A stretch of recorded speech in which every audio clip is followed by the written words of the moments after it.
Hello, welcome to a very special live virtual Jericho. Apart from anything else, it's not a normal time. It's at 7 o'clock for various reasons rather than 5:30. Don't worry, we're going back to the normal time next week. Next Wednesday was a special my virtual Jericho on the Jericho low traffic neighborhood. But tonight it's been an incredibly busy news day and news period. Vaccines, Brexit, it's all happening. And there's one person who in the BBC who leads a team of 15 whose job it is to cut through the crap. It's to find out what's true and what's false. He's a fact checker. In the BBC, they call it reality check. Most big organisations now have one of these.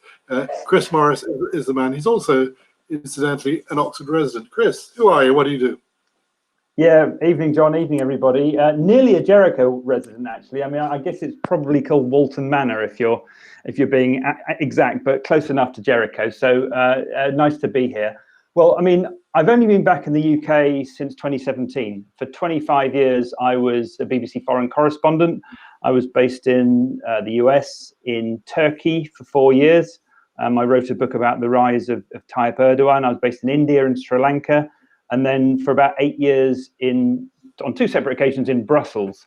I came back, and I guess throughout the whole of that time, actually, I should probably say that I think I operated under the assumption that, broadly speaking, in democracies like ours, there was a basic bedrock of facts that we could all rely on. And I'm no longer sure that's the case, to be honest. I mean, there's always been political spin. The Greeks and the Romans had it. There's nothing wrong with politicians trying to persuade us that their opinion is the right one. That's what they're there for. But I do think we've moved into a new era. And part of the BBC's response to that, and we can talk about a little bit more about what that era is, but was to form Reality Check. It started off quite small. It began, I think, I wasn't here at the time, with the 2015 general election.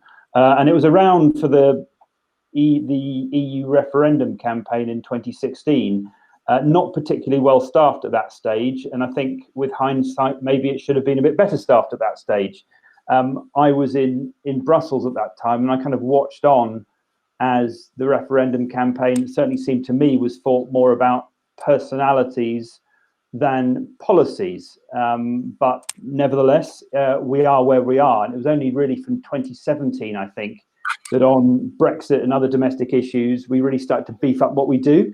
A lot of it initially was focused on Brexit because pre-COVID, if you can remember that time, it really was the dominant issue in the news. And it was, and as we all know, still is, very polarizing. So the intention really is to say, here are the facts, here are the statistics on UK trade or whatever it may be, and you, the audience, can then make up your own mind. I'm not sure how much difference it makes sometimes, because we do live in an era where a lot of people, as I said, it's very polarized. People live in these online echo chambers and only hear what they want to hear. But I don't think that means we shouldn't try to be doing what we're doing. So I guess there are three things we do. Part of what we're doing is fact checking. And that means trying to hold politicians and others to account by taking their claims and subjecting them to scrutiny. We also have a disinformation team, which is kind of alongside Reality Check, which is really looking at the more sort of conspiracy theory end of the fact-checking process. But I think an equally important part of what we do is explaining the news, not just reporting it. Because I don't think it's any good just saying to people, no, this isn't correct. You then do need to say, well, what our best judgment is that this is what is correct. Here are the facts as we see them. I mean, I guess it shouldn't be that revolutionary. Explaining the news has always been part of journalism, but I think we're trying to be a bit more explicit about it now, partly in the knowledge that there is so much rubbish out there now, because social media means that pretty much anyone can tell pretty much anyone else what they think is true and what isn't. And people are increasingly confused by the morass of information that's available. Some of it's good and some of it's bad. And we try and, where we can, explain what the difference is. I don't like the term fake news, though, which a lot of people use. Our now recently departed Director General, Tony Hall, used it a lot. But it seems to me I don't like it, partly because it's been popularized by Donald Trump, someone who seems to hate the idea of independent media and is actually using this term to try and undermine journalism altogether. And I think it's also partly because what we do, or I suppose what we're talking about, isn't entirely fake. It's twisting the facts a bit. It's blustering through the detail and so on. The really, really fake stuff is obvious to spot. Sometimes the more difficult stuff is the stuff which is just twisted a little bit. And again, nothing wrong with political spin, but political spin still needs to be based, it seems to me, on facts. So I think we're struggling that with that in every country. But then, of course, enter stage left a new president of the United States a few years ago. Soon, we think, to be departed. Watch this space in January. I think that's going to happen now. But he took all of this to a new level, and it's really in Trump's America, I think, that not just bluster but full-on conspiracy theories have come to the heart of, at full throttle, come right to the heart of our the most powerful democracy in the world. Whether it's the bizarre QAnon conspiracy theories, which basically say the world is being run by a bunch of satanic pedophiles. Sounds ridiculous, but millions of people apparently believe it. Or the growing anti-vaccine movement, obviously incredibly important given the announcement we've had today. Or something we've done a lot of work on recently in Reality Check, which is, the evidence-free claims from the President of the United States himself that the US election was the biggest fraud in history. So all of these things are really important to look at and really important to try, if we can, to distinguish fact from fiction. And just one other thing, John, I suppose, a lot of it is based on the United Kingdom. The US is obviously a big global story, but we also try, in conjunction with the BBC World Service, we have a global reality check team. And I think it's really important. We've done quite a lot recently, for example, on the war in Ethiopia, how images are being manipulated, how misinformation is being spread. And we're focusing in particular on Africa and India. And I think it's a reminder that a lot of what we do is based on data and statistics. One thing I've become convinced of in the last few years is that journalists really should not just be literate, they should also be numerate. And for years, I think we underestimated the role of data. And suddenly, with the growth of the internet, the age we live in now, everyone has got pretty much all the world's data at their fingertips if they know what to look for and where to find it. And we are incredibly lucky that we still live in a country where we have, I guess, truly independent organizations like the Office for Budget Responsibility, the Office for National Statistics, who can give us a baseline of verifiable data. Anybody can say what they like, but we can still, I think, go to that sort of mine of civil service and independent information and say, well, no, here are the facts. And in some countries, you can't do that. The statistics get politicized, and it's very difficult to argue against, more autocratic political leaders who not only dominate the media, but can manipulate the data behind the scenes as well. So that's, I guess, gives a broad range of the kind of things we do, John. And I know you want to talk perhaps more specifically about detailed stories we've done. A philosophical question first. What is truth? Yeah. What is truth? What is truth? Well, I'll tell you one thing that's really interesting. There's if I'm allowed to say this word on tea time, I suppose early evening now, Jericho, virtual Jericho. There was my kind of founding stone of the sort of stuff I'm doing at the moment is an essay which was published in 2005 by a philosopher called Harry Frankfurter, and it's called On Bullshit. And he basically, it was very prescient because he describes, I think he wrote it back in the 80s originally, but he describes with unerring accuracy the age we live in now. And his argument is, look, an honest man speaks the truth. And for a liar, it's correspondingly indispensable to know that he's being false. But the most dangerous people, in a way, are the ones who don't really recognize the authority of truth. They completely ignore it. And I think truth has to be based on at least some factual analysis. As I say, you can argue till the cows come home, as we should do in any political system, about what those facts mean. But if you can't agree on that basic bedrock of here's some facts we can agree on, I think any society is going to struggle to run itself in a decent way. But the concept of truth has shifted with the 45th president, surely quite heavily. Yeah, as I said, it really has. And I think I think it's really important when we cover Donald Trump in the news to remind ourselves that this is not normal. It is not normal to have a president of the United States tweeting out every evening, it's the biggest fraud in history. Thousands of votes or millions of votes were stolen. And I think, again, before the age of social media, I suppose, if you like, what some people like to call rather disparagingly the mainstream media, MSM, were in a privileged position because, to some extent, along with governments, we were responsible for a lot of the control of the flow of information. And perhaps in a previous era, even if it had been the president of the United States, a lot of the stuff he would be saying we'd almost ignore because we'd think that's just ridiculous. But the point about, for example, Trump's claims of fraud is that tens of millions of Americans believe it. Tens of millions of Americans will go into what we now know will be an inauguration of President Biden in January, believing that he has falsely stolen that position. And that's clearly profoundly damaging for a democratic society. So, yeah, I think the Trump presidency and the way it's been run has done a lot of damage. Now, you're speaking to us from the epicenter of the BBC, deep in the bowels of new broadcasting. Now it's just yes, not the most glamorous bit of it. The newsroom's just over there, but I'm in a corner. Yes, you've had a very socially distanced corner. Yeah, you've had a very busy day with vaccines and so on, and you've got a reality check that's hot off the press. Can you talk us through that, please? Yeah. I think Phil can bring it up on the screen. This is something I wrote, which I think we published about in the last hour or so, essentially based on Matt Hancock earlier today saying, well, we wouldn't have been able to be the first country in the world to approve a vaccine if it hadn't been for Brexit.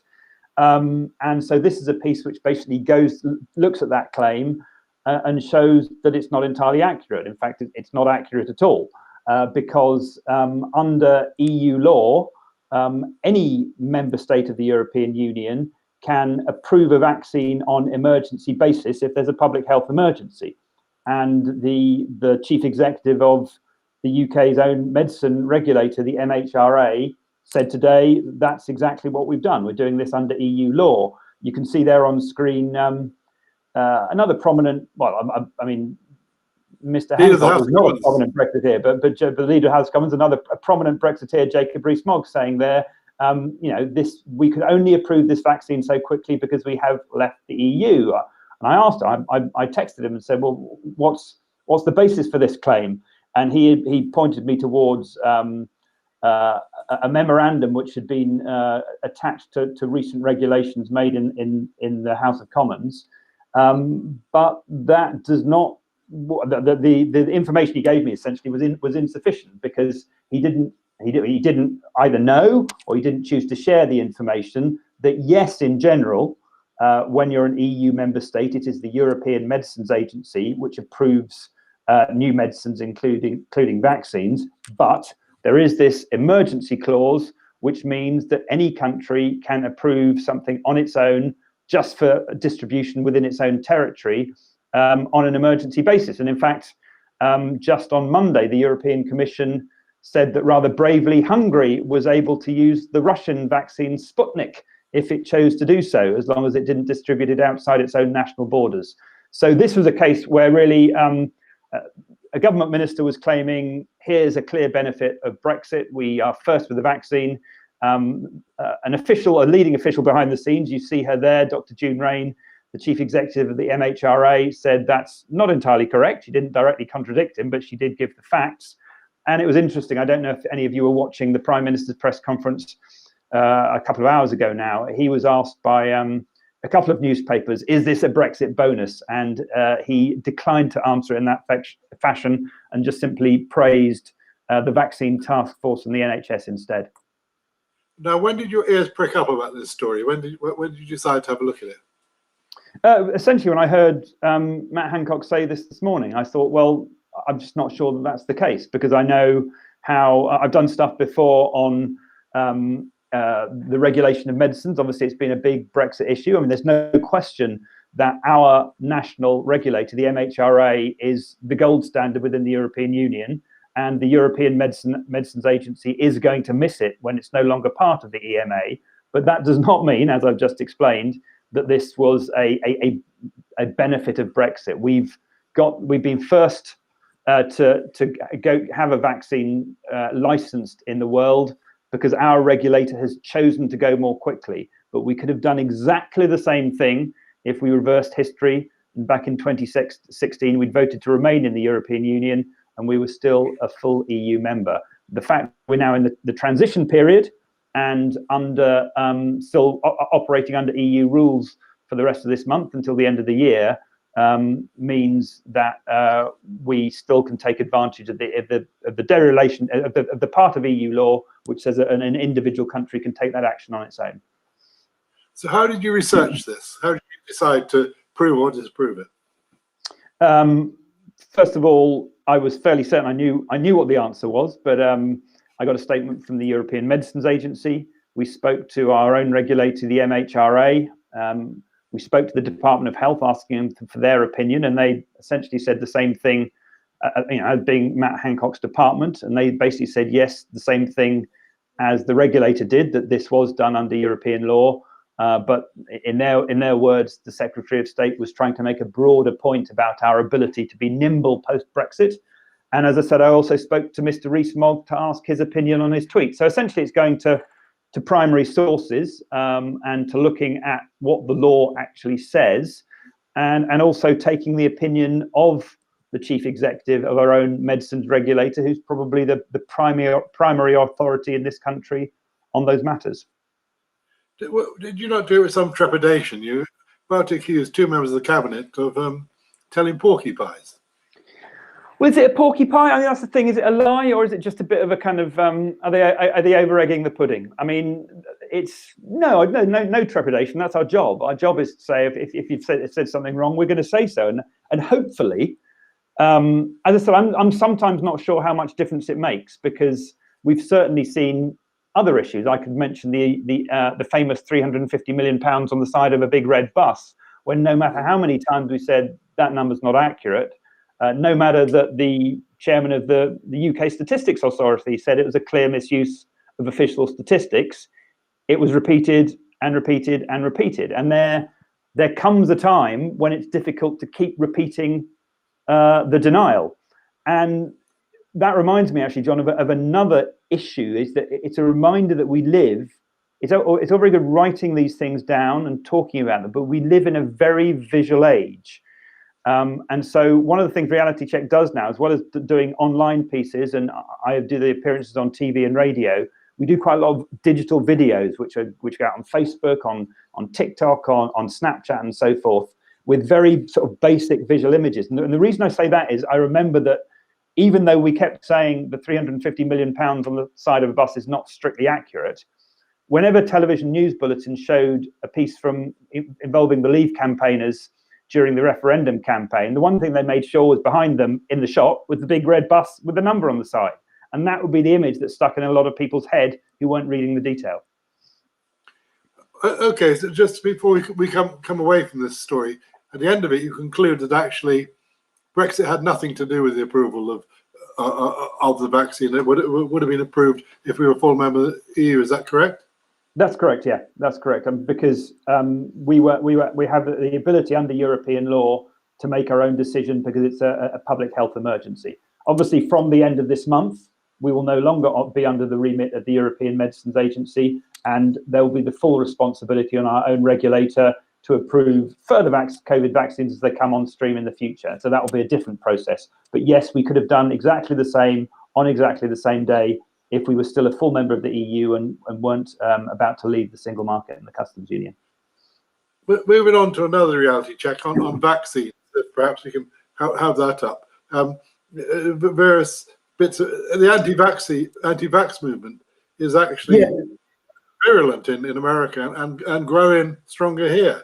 It is growing stronger everywhere, and yeah, this was done by a couple of members of our team, and it basically we're taking one of the things I think is important is sometimes, even if we think things are ridiculous, is to take them seriously, because a lot of people believe them, and I think we have to at least show them the respect that we will take the concern seriously. So, I mean, the first issue we address in this piece, for example, is the idea that for example, the Pfizer and BioNTech vaccine can alter your DNA.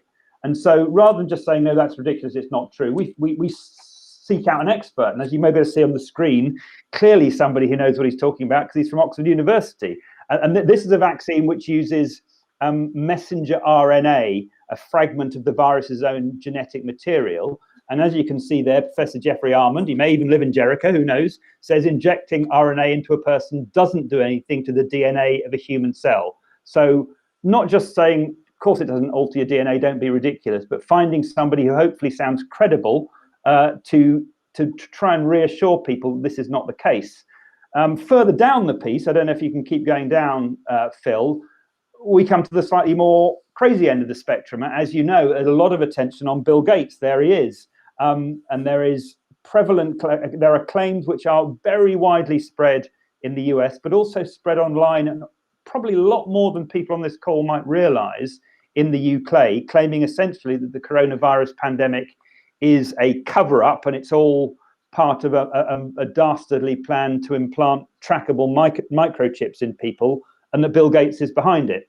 So even then, and again, what I said about using the visual image, this is a visual image which has been taken from, I don't know which, maybe a Facebook meme, I'm not quite sure. But we actually sort of sometimes put the images out there, put false on them in big letters, and say, look, I know a lot of you have seen this stuff online. You may have seen this stuff online. You may have even shared it with your friends. It's simply not true. Social media is a sewer, isn't it? I mean, as you say, anybody can write anything about anything to anybody else. I mean, yeah, it can be a sewer. I mean, obviously, it can be an enormous force for good, but it can be a source for, it can be a sewer. And I think there are two different things. There are two words we use, misinformation and disinformation. Misinformation essentially means stuff which people share, not realizing they're sharing something that's wrong. So people might share something in their family WhatsApp group. So not stuff that we can't even see being shared, but they may share something like one of these memes about the vaccine and say to their family, oh, have you seen this? That's misinformation. Disinformation would be somebody acting politically with the clear intent to mislead, that deliberate attempt to sow falsehoods and conspiracy theories. And we're obviously all seeing a lot of that in the anti-vaccine debate as well. And it'll be interesting to see how governments deal with it, I think. I mean, one suggestion, for example, is that there could be some sort of vaccine passport, which would mean if you don't have a vaccine passport, you may not be able to enter certain pubs unless you're willing to show that you've had a vaccine. But there's obviously lots of civil liberties issues to talk about there as well. So it's a very difficult issue, I think, for governments to make sure that a sufficient number of people take the vaccines to ensure that they're going to be effective. But the vaccine passport was floated by a government minister, wasn't it? I think it was. Yeah, it's not government policy yet, but it's certainly something which is being talked about. What's the most ridiculous anti-vax thing you've seen on the internet?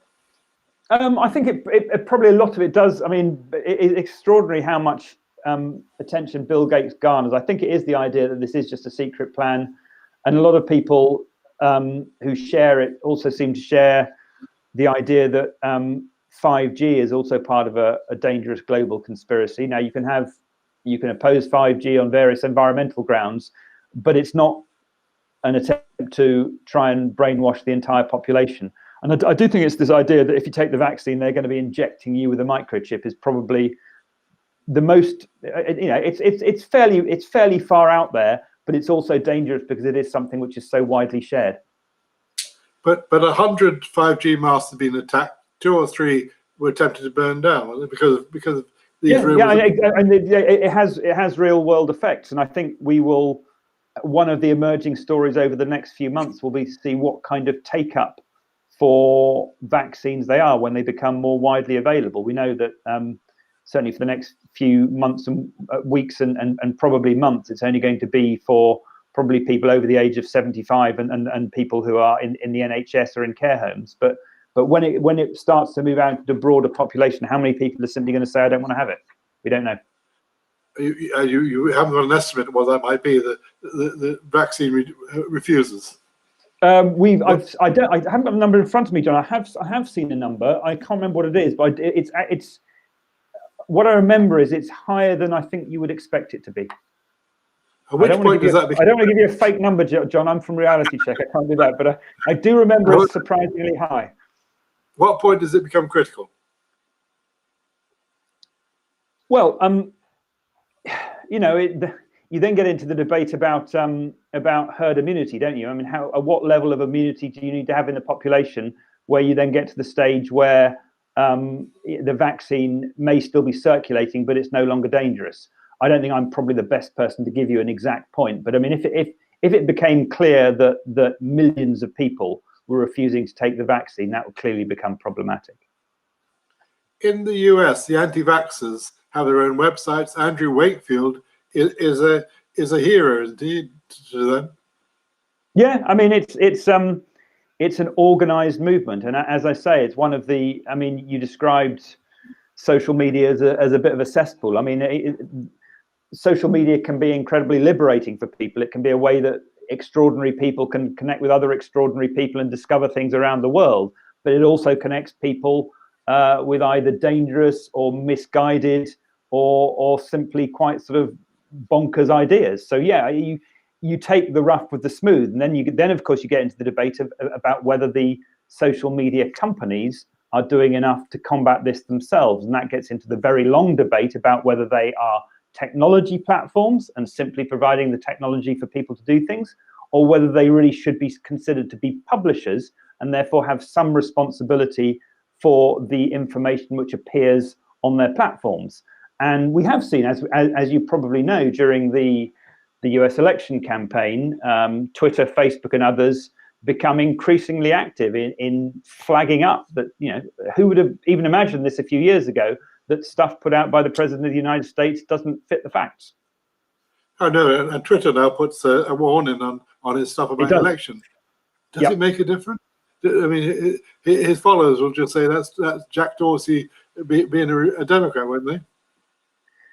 I think you're right. I mean, again, if the latest numbers I saw that as many as 50 million of his voters, and he got just over 70 million votes, at least 50 million of his voters are inclined to believe his allegations that the election is a complete sham and that millions of votes were stolen. So that would rather suggest that the efforts of Twitter and Facebook and others, and the efforts of people like me and my team, don't make any difference. But I still think it's important to try. It's important to put it out there, and it's going to be a real battle to persuade people, which I think has to start at a basic level of education. I mean, you know, we have an education system in which, I mean, my son's doing GCSEs at the moment. He's going through the dates in his history, and he says, "Well, I shouldn't really need to learn all these dates because I have them in the palm of my hand."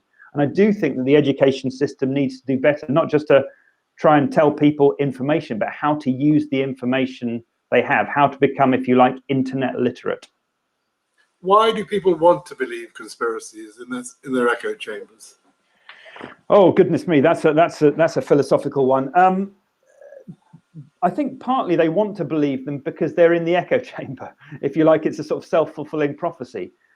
Because they are in this echo chamber where everything they read just adds another layer of apparent believability to the kernel of truth that they think they've got in their head, that it becomes very easy to believe what becomes a sort of web of intrigue. And you know, we shouldn't underestimate how many people have get their news from very, very specific sources. And one of the things we've seen in the United States, you know, more so certainly than here in the UK, thank goodness so far, is that certainly the broadcast media is incredibly polarized. And if you watch Fox News on the one hand, and MSNBC or CNN on the other, you'd think you're almost seeing two channels reporting on completely different countries. They often bear no apparent relations to each other. And one of the things in this country, which I believe is good, is that we have Ofcom, that broadcast media is regulated and has to show, as far as is possible, that it is practicing due impartiality. Impartiality, by the way, does not have to be balanced, John, as you probably know. It doesn't mean that you have to balance 50 climate change scientists with one climate change denier. Impartiality says we need to take a proper balance of what the facts are and present them as we see fit. So the BBC's position is they're into due impartiality rather than pure impartiality, correct?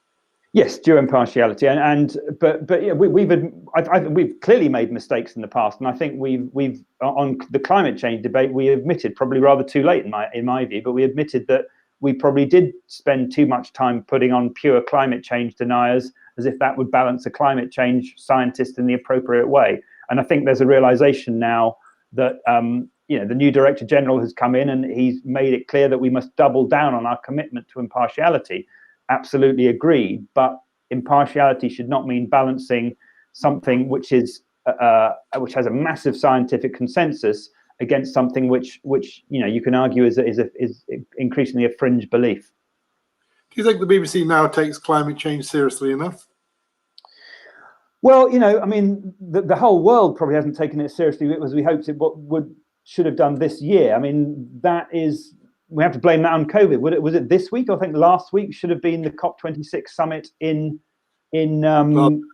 Glasgow. And in a different world, if the pandemic had not been forced upon us, there would have been massive coverage of climate issues and the run up to Glasgow and the Glasgow summit. I think we will see that next year. Yes, I think we do take it seriously. Do we? I would personally, I think we should cover it more. I think one of the things we are sworn to do is to attract a younger audience more, and certainly the audience research I've seen suggests that the younger generation, for the younger generation, it is one of the most important topics. And why shouldn't it be? Because they're the ones who are going to inherit the world that we've been building. Has the level of public discourse got rawer and nastier, particularly since the EU referendum? Yes, I think it has. I think it's more polarized. I mean, I think we saw again COVID has taken over and sort of Brexit's disappeared a little bit from the headlines, even though as most of the audience probably know, we're only a few weeks now away from leaving the single market and the customs union, which, if you like, is the really crunchy part of Brexit. We've done the political bit, but the economic bit is the bit that really counts for businesses across the country. We still don't really know what's going to happen. But so it's disappeared a bit from the headlines. But yes, it was a really sort of poisonous atmosphere. We saw that poisonous atmosphere in a deadlocked parliament, and I think it continues, and I think it will come back. And I think it was an issue which, if you like, if you reap what you sow. David Cameron called the referendum, I think, assuming that he could win it. And if you ask people a binary question, it's not surprising that you get binary answers, and that on both sides of a clearly divided country, feelings run very, very strong. And again, that is then amplified by angry debates on social media. So yeah, I think the political debate has become coarser. And I'm not sure that's a good thing for anybody. Angry debates have become the norm, haven't they? I mean, you live off the Kingston Road. I live in Jericho. There's a local debate that's very angry, as you know, about the closure of Walton Street, which has brought up, people feel they can gleefully insult each other on that. Yeah, I think that's true. I think, and it's partly because a lot of this is done online. I think people find it's interesting. I quite often get really, sometimes offensive, but often quite rude responses on social media to things I've written and so forth. When I then engage people back politely, the tone changes completely. And I think, there's the image or the phrase of the keyboard warrior. I think people forget some of their civility when they're just tapping angrily on their keyboard.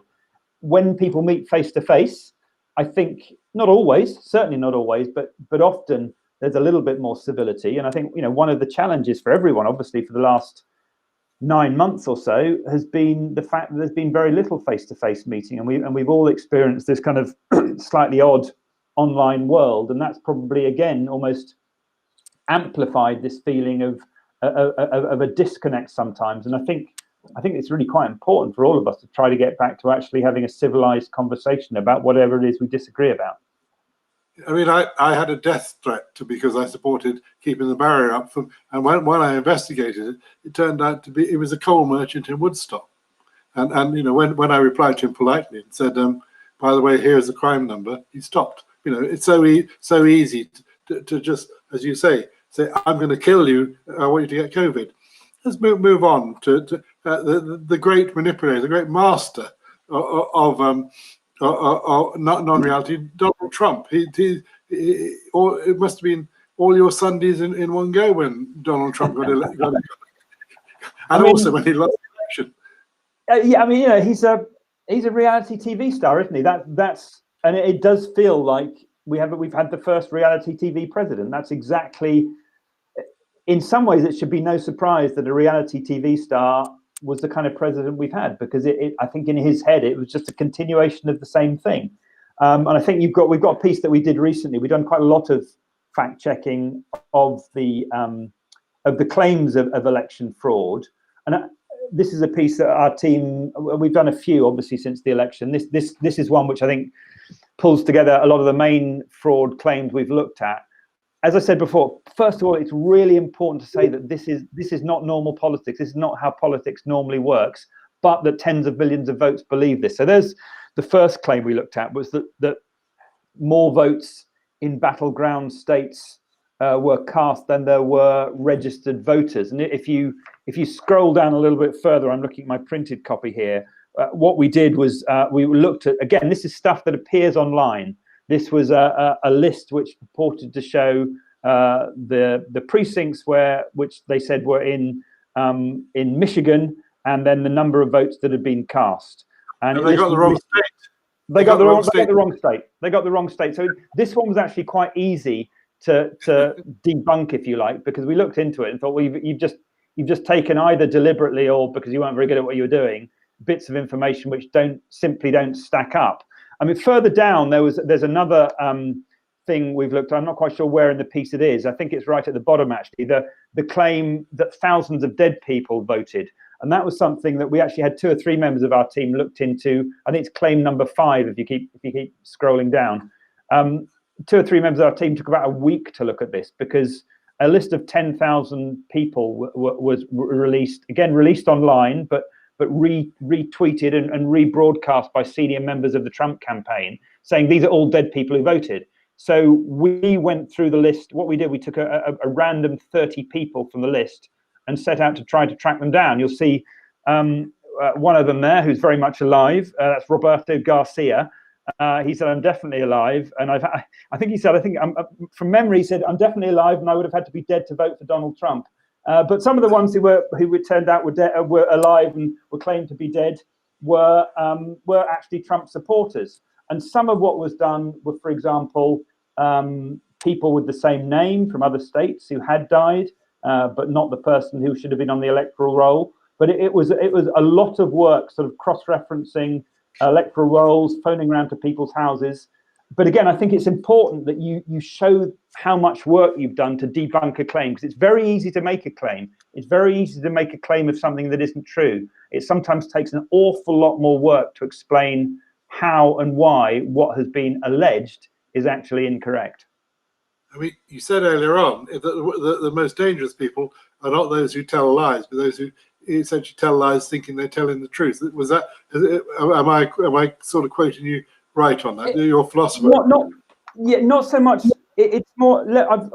If I can find it, I actually wrote down one of his, because it's a brilliant, Harry Frankfurt. It's a brilliant book. It's called, as I say, it's not very big, it's not very long. It is called On Bullshit. Yeah, here we go. What he says is, the person who bullshits, again, apologies for language, he does not reject the authority of the truth as the liar does and oppose himself to it. He pays no attention to the truth at all. And by virtue of this, bullshit is a greater enemy of truth than lies are. In other words, if someone's lying, it's quite easy to juxtapose it against something which is true. If you're kind of blustering, if you're making it up as you go along, if you're just blurring the lines, that makes it sometimes a lot more difficult to counter in precise ways. And I think that is the age we're living in. We're living in an age where a lot of claims lack sharp focus, and people think if they can blur the lines enough, that people will believe anything they say. Put yourself into the mind of the 45th president of the US. He wakes up at 5 a.m, doesn't he, and starts to tweet, I think, watching Fox News. How That's does he? that's what they say. He is on goes cable TV. Out comes the phone, Yeah. and we know that early on. It's always a good sign, isn't it, that you know that something's not particularly good when it's all in capital letters, because that is the online equivalent of shouting. And we looked. Here's something that we looked into. This Dominion is a company which makes voting machines, and there were allegations from lawyers associated with the Trump campaign that this was a company which was basically owned by Venezuelan politicians, and this was the late Hugo Chavez's revenge on the United States and his way of defrauding the American people and making the election illegitimate. And again, we thought, well, let's actually look into the claims of ownership. The ownership claim does not stand up, and the numbers they produce, some of them are fantastical numbers, don't stand up to scrutiny. I mean, even we had, I think, the Attorney General, Trump's own hire, William Barr, said today, we've yet to find any evidence of widespread fraud. So I don't know if he's going to survive until the middle of January and post if he's saying things like that. But so how does the 45th president differentiate between truth and non-truth? Do you think he does? He calls himself a Christian. I'm not sure that he does, actually. I'm not sure that. I think he's one of those. It's not truth necessarily that matters. All you need to do. I'm not. I've been based in the United States before. Was based in Washington for 3 years, a long time ago. But I haven't been close up to the Trump White House. But so we can all be amateur psychologists, if you like. But it just seems to me that his notion of truth is very different from yours and mine, and that it's all about what he thinks, and if he thinks it must be true, without any factual basis or analysis. The Washington Post, in there a couple of years ago, analysed his speeches, and was it 3 or 4 lies a day they came up with? I can't remember the figure. You probably know better than me. Well, so yeah, I mean, it's something that's worth saying. Obviously, we have BBC Reality Check, Channel 4 have Channel 4 Fact Check, but fact checking has absolutely mushroomed in the United States. Every newspaper, every television channel have these huge fact checking networks now, and a lot of it is based almost full time on fact checking the President of the United States. And if you look at some of the articles that are out there, they'll basically take the text of one of his speeches, and in almost every line there's something which you can say doesn't really stand up to scrutiny. So it's an extraordinary sort of bravura performance, which I guess is fine if it's on reality television. It's not so good if it's in the White House from the President of the United States. And for me, the worrying thing is that so many people believe it, and it shows, I think, that even if the Trump era is coming to an end, the era of Trumpism isn't coming to an end, and tens of millions of people are out there who are going to believe that the next president is illegitimate, in effect, something which we haven't seen in the United States, still the most powerful country in the world, in our lifetime. But Trump doesn't have a fact checker. There's nobody in the Trump White House who says, Mr. President, you can't say that. Not that I'm aware of. I mean, I'm sure there's people that try and stand up to him, say, sir, that may not be a very good idea. But they don't control the telephone in his hand, and it's from the telephone in his hand that he sends out all these capital letter tweets. And so, sometimes it can be difficult for people like me to almost take it seriously. And we've had debates for saying, should we actually stop covering this because this is ridiculous? And then, but it comes back to the point I was making before, that if millions and millions of people believe it, it is, if you like, part of our job and part of the role that we need to be playing to continue to challenge falsehoods. If the falsehoods keep getting spoken, then, if you like, the reality check needs to keep being made. I think we would much prefer it if we could be doing that on issues of policy substance that really matter. So, looking at the truth behind a lot of the spin on climate change or housing policy or health policy or education or whatever it may be, the stuff that really matters to everyday people. But in the United States has become a bit of a circus, frankly, in Washington over the last few years. but it is also true that Mr. Trump, among his supporters, remains enormously popular. But isn't there a danger that if you poison the well of truth and non-truth and fact and fiction, that you open the doors to authoritarianism? Because thereby lies Hitler, Stalin, and many others. Yeah, I think it's we've Pandora's box has been opened, and it's no accident that around the world we have the, if you like, more traditional countries where we're not surprised if democracy isn't as strong as it should be. I'd include Vladimir Putin in that, the Chinese Communist Party, but in countries which we regard as democracies, Bolsonaro in Brazil, the Philippines, Duterte, there are strongman leaders out there who will take their cue from Donald Trump. And I think some of the political debate in this country, I think there have been people in government over the last few years, including the Prime Minister, who've they must have looked at Donald Trump and the way he's run America and thought, hang on, he's getting away with saying some extraordinary stuff. We can bluster our way through as well. And bluster has always been part of Boris Johnson's political style. It's, for many of his supporters, it's his great appeal. He has this ability to talk in a way which kind of connects with them. But if you're the Prime Minister, I believe that you've got, it has to stand up to scrutiny, and our job is to hold to account what he says, what his ministers say, but also what the opposition says as well. I mean, do we reality check during the election campaigns? Again, we come under a lot of pressure saying, oh, you're looking at our side much more than the other side, and we do have to be careful to make sure our coverage again is impartial and that we hold all parties to scrutiny. Outside an election campaign, I think it's inevitable that there is more focus on what the government is doing, because they are the government of the day, and they are the ones that are passing the laws that affect us all, especially a government with the majority as large as this one, and an opposition which at the moment on all the important issues of the day seems to be abstaining, which is rather difficult to fact check an abstention. Have you reality checked the Prime Minister Boris's speeches much as they do in America with Trump's? We have, yes, and we've certainly looked at what he said about Brexit on numerous occasions. We've looked at things he said about coronavirus as well, and a lot of it comes down to.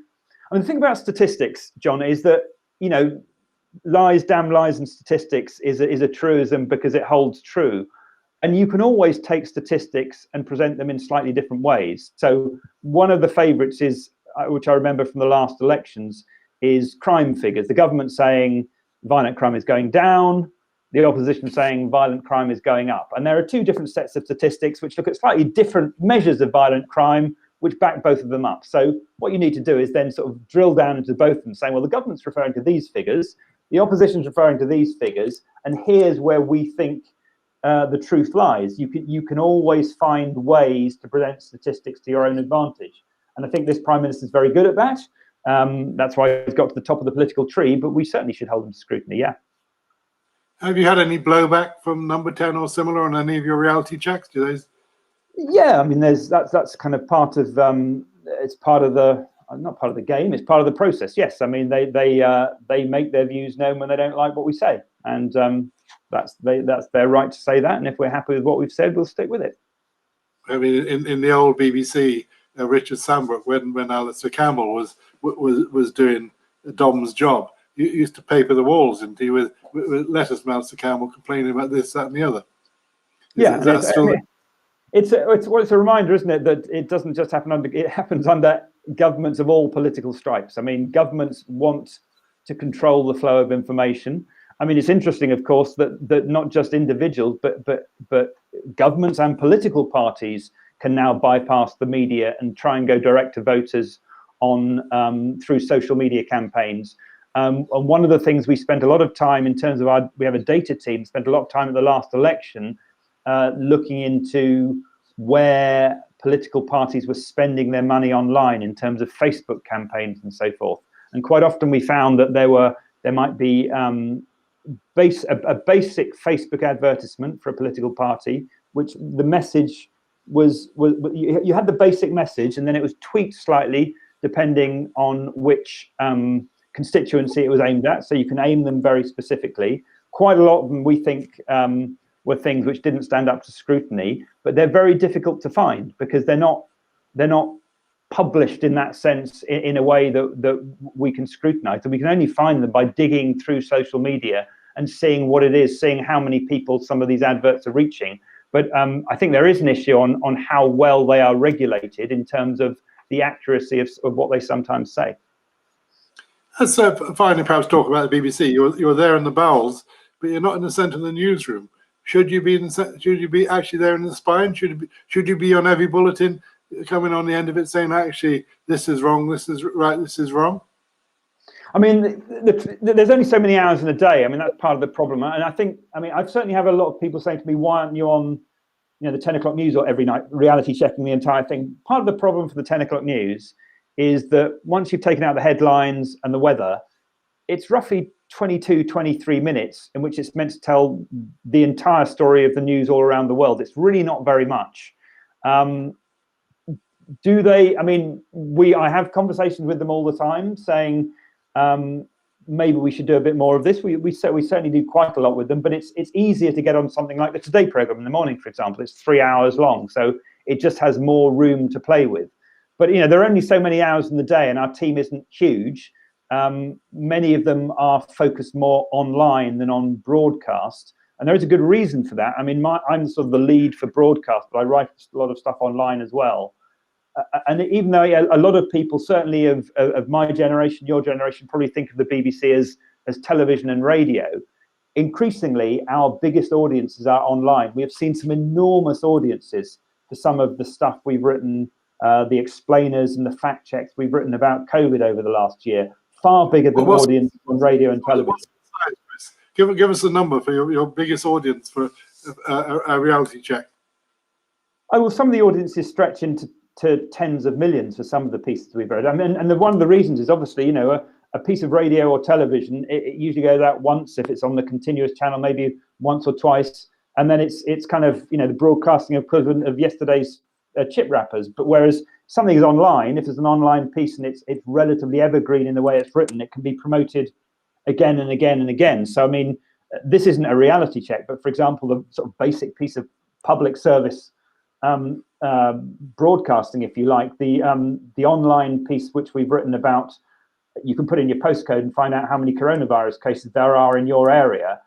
It's well over 100 million views that page has had. It's been used far, and you know, and you can compare that to the average audience for the 10 o'clock news or the Today program, you know, between 3 and 5 million, that sort of thing. These are much bigger audiences over time. So increasingly, we know that people get their news through the phone in their pocket.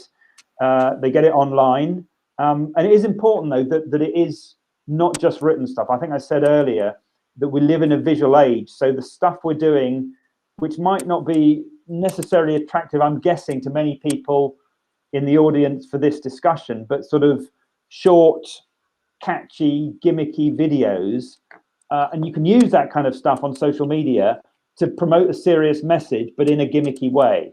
And some people tend to look down their noses at it. But again, we look at the numbers of the audience size we get for that kind of thing, and it's really important. And the other thing we do, which is again very important online, is we have an expert who just works in what's called SEO, which stands for search engine optimization. And that is, what is it that people are searching for when they go into Google or other search engines? Because it's no good having a piece with a headline we think is brilliantly amusing, which nobody's searching for. So if they're searching for, is the COVID vaccine safe? If that is the top search about the vaccine, then that's what our headline should say. So search engine optimization is a very important way for us to reach as many people as possible.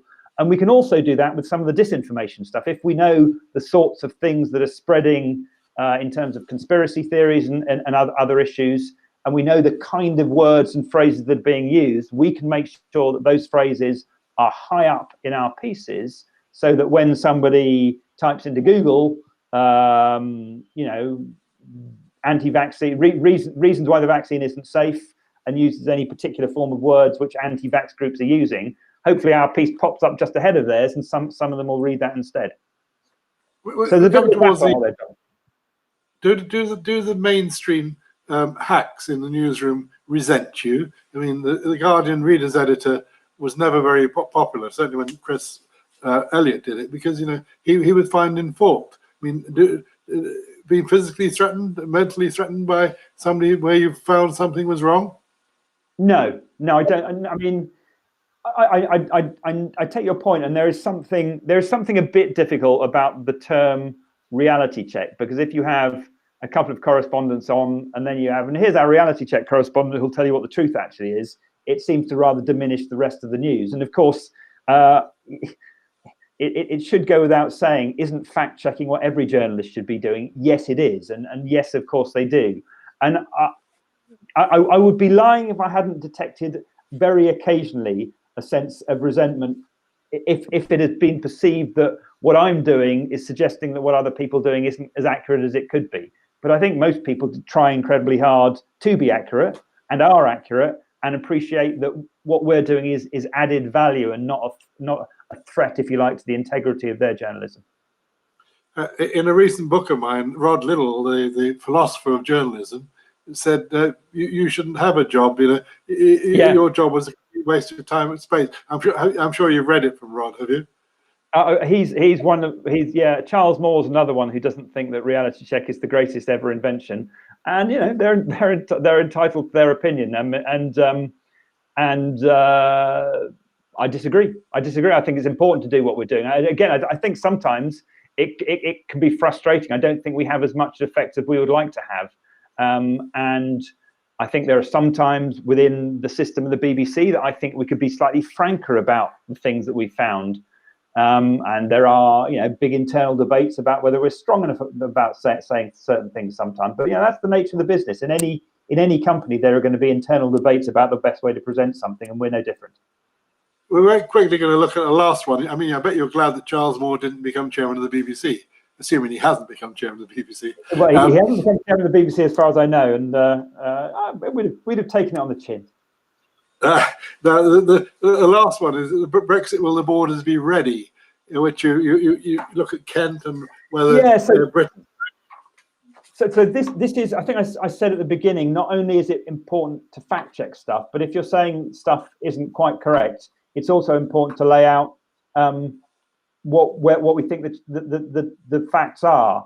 And this is a piece basically looking at, at the end of this month, we're going to be leaving the single market and the customs union, and business groups are incredibly worried about what is to come. If you talk to hauliers or retailers, they're incredibly worried about trade from Great Britain into the European Union, but also trade within the United Kingdom between Great Britain and Northern Ireland, because that is still completely subject, that Great Britain-Northern Ireland trade, to ongoing negotiations, both the trade deal negotiations between the UK and the EU, and a separate negotiation in a joint committee about how the arrangements which have already been agreed on Northern Ireland will actually be implemented. Perhaps it was inevitable that it was always going to come down to the last few weeks for political reasons, because both sides have got some pretty fundamental principles at stake. But for businesses, it's almost impossible for them to plan now. I mean, there are things which should have been done months ago to prepare for the beginning of next year. And some of the transitions they're doing in terms of looking at new IT systems, entirely new ways of doing business with this, ironically, a massive new red tape for British businesses that trade across the border. Normally, it would take them a couple of years to transfer from one process to another. Some of the work's been done already, but they've only got, less than 20 working days, or about 20 working days now, until some of these measures are coming in.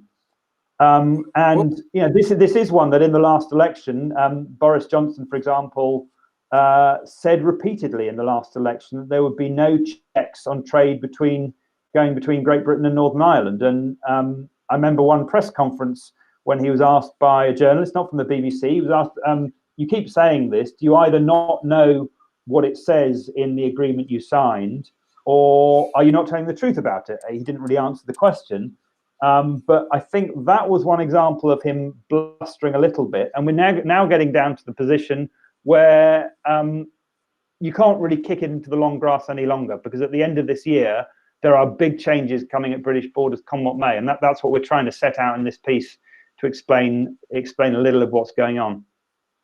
What's your personal view, not the BBC view? Will there be a deal?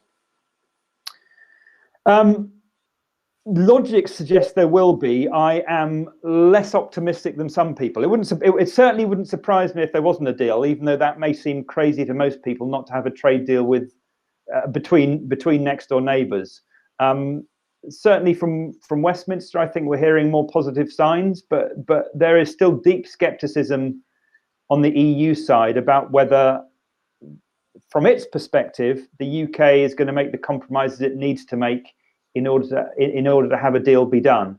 And the important thing, as I said, is that it's going to be such a thin deal anyway. I mean, what it would do is mean there should not be any tariffs on goods crossing borders. So no, you don't pay extra tax to push goods across borders. But all that new paperwork, customs declarations, checks on food safety, checks on product safety, all that's going to happen anyway. And you know, businesses that do trade across borders haven't had to do that with the European Union for the last 40 plus years. So it's a massive, massive change. I think if it wasn't for COVID, it would probably be leading our bulletins every day.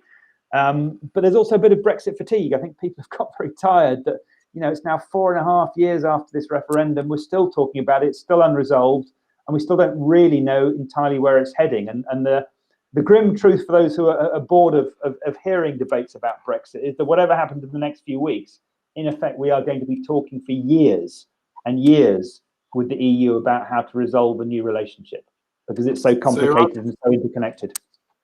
Your answer seems to be watch this space. Yeah, I'm afraid so.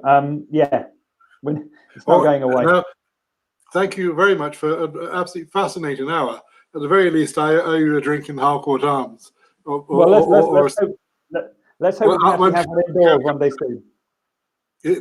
If we're allowed to meet in Harcourt, it has a garden, by the way. So once you get down Tier 2, as does the Gardener's Arms on Plantation Road, which is probably my local. Yeah, so. I had too much vegan food. Very nice. It's very nice vegan food. I support my local. All right, thank you very much. So this is all recorded. We probably had an audience around 50. It'll get bigger and bigger and bigger. Now I'm not sure if Phil has prepared a slide, but next Wednesday, we've got what sort of low traffic neighbourhood do we want in Jericho? The big issue debated by, amongst others, Christian Wolmar, a man from the county council, local pressure groups. This is an issue that has to be debated, because we don't want it just kept in Zoom echo chambers, but bring it out there. And if you're close to a television next Monday or Tuesday, there's two rather special events, a part of Steve Hewlett's scholarship appeal, which we recorded one today. Those two events have between them 3 director generals, the head of ITV, the CEO of Channel 4, and the best analyst in Britain. They're both at 5:30 on Monday and on Tuesday, and you go to the Royal Television Society website, and we'll also try and extract some money from you there for the scholarships, which there have been 5. But thank you, Chris, and thank you everybody for watching, and good night. See you next week. Cheers.